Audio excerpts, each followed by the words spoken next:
De Mantes-la-Jolie à Meymac, Marie Wilhelm a vécu ce voyage dans la vraie vie. Elle installe son nouveau roman en Haute-Corrèze, une histoire écrite au calme dans son jardin limougeot et nourrie des années passées sur le plateau de Millevaches. En tout cas, je m'en suis servi. Je m'en suis servi parce que après avoir été, je me suis installée là. Je suis restée quelques temps dans cette région et j'ai vu. En plus, parce que tout le monde m'appelait la Parisienne, hein, ça s'est jamais arrêté. Donc j'étais la Parisienne, ça c'est vrai. Mais du coup, on me prenait à témoin. Donc j'ai vu les petits affrontements qu'il y avait entre les familles, les petites haines locales qui existaient, et en même temps l'entraide, mais un peu par groupe quand même. Par contre, une grande cohésion face à l'étranger qui arrive et qui vous traite de haut. Ça passe pas. Oui, il y a tous les groupes sociaux. Vous avez des notables très riches, mais alors vraiment riches, hein. Là, j'ai découvert des fortunes absolument extraordinaires qui s'étaient faites sur le commerce des vins de Bordeaux, qui se sont faites par le notariat, qui sont faites de différentes manières. Et puis, vous avez un monde de paysans, vous avez un monde d'ouvriers, vous avez un monde de VRP, de petits commerçants. Et tout ça doit cohabiter, hein. Et je pense que l'échelle des revenus, elle est assez gigantesque entre celui qui survit au jour le jour et celui qui peut se payer des avions privés. Parce que pour aller en vacances, hein, c'est possible, sur la même région, hein. Le personnage récurrent, le commissaire Savigny, qui s'était illustré à Limoges avant d'être affecté à Paris, doit revenir en Limousin. Il choisira avec ses enfants un retour en train via les Bénédictins. Ah bah il revient à cause d'une affaire de famille. Il revient parce que sa femme est originaire du Limousin. C'est aussi un petit clin d'œil que j'ai fait, parce que souvent on vient en Limousin parce que quelqu'un vous y entraîne. Hein, ou parce que quelqu'un est du pays, ou parce que quelqu'un a été du pays. Le Limousin, vous y allez souvent par curiosité par rapport à des attaches familiales. Donc lui, c'est sa femme.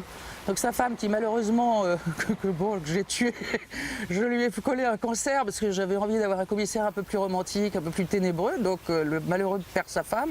Et du coup, ce départ pour Meymac, c'est un peu un pèlerinage vers des paysages que sa femme a vus. Oui, il y a une histoire de famille. Et c'est justement une espèce de choc de société, puisque vous avez le fond de l'intrigue, c'est une jeune femme qui fait partie de la haute société de cette Haute-Corrèze, qui aurait pu faire d'excellentes études, gagner beaucoup d'argent, et qui s'est amourachée et a épousé un simple ouvrier.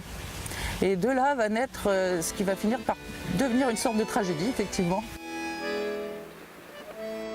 Le petit bourg était silencieux.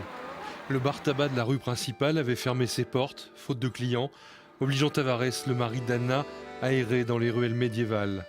Rien ne s'était passé comme prévu. Il en aurait pleuré. Il était arrivé plein de bonne volonté, prêt à faire des excuses. Il s'était repassé la scène des dizaines de fois.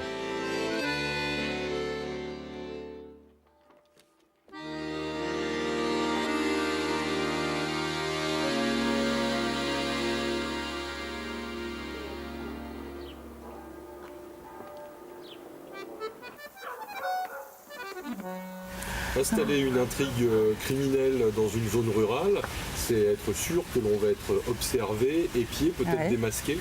Et c'est ce qui va se passer. C'est ce qui va se passer. À Meymac, il y a 100 yeux qui vous regardent et qui vous jugent. Donc démasqué ou accusé à tort, c'est l'un ou l'autre, hein. Et donc justement, tout le problème de cette intrigue, ça va être de faire jaillir la vérité, hein. Hein, parce que peut-être qu'on accuse à tort quelqu'un qui n'est absolument responsable de rien, par jalousie, par médisance. Hein, vous savez comment ça peut se passer, hein, quand, dans un microcosme comme ça. Et puis la jalousie va devoir éclater un peu grâce à... peut-être un peu grâce à l'arrivée de 3 regards extérieurs, parce que vous avez le commissaire qui arrive de Paris, qui n'est donc pas impliqué dans les relations complexes et historiques de la ville. Vous avez le gendarme qui lui aussi n'est pas du pays, et puis vous avez le gars du pays qui est revenu. Et comme il est parti pendant 20 ans, il est encore impliqué dans aucun clan. Donc vous voyez, je m'imprègne en fait. Bon alors je ne devrais pas dire ça, mais je suis une femme de terrasse de café. Voilà, donc, mais je bois surtout des cafés et des Perrier, mais bon, un petit vin rouge de temps en temps, je ne serais jamais contre. Oui, je suis capable de rester des heures à une terrasse de café, à regarder et à écouter, à faire un peu d'espionnage. Et après, ça revient. Au moment où j'écris, il y a des bouts de gens que j'ai trouvés à droite et à gauche qui finissent par en faire un seul, par rapport à des petits morceaux de conversation que j'ai entendus, ou même des imaginaires que je me suis développés en regardant les gens. faudra attendre combien de temps pour suivre à nouveau Savini? Alors ça va dépendre de mon éditeur. Bon, en même temps, il faudrait peut-être que je lui envoie un manuscrit. Bon, il est en correction, hein.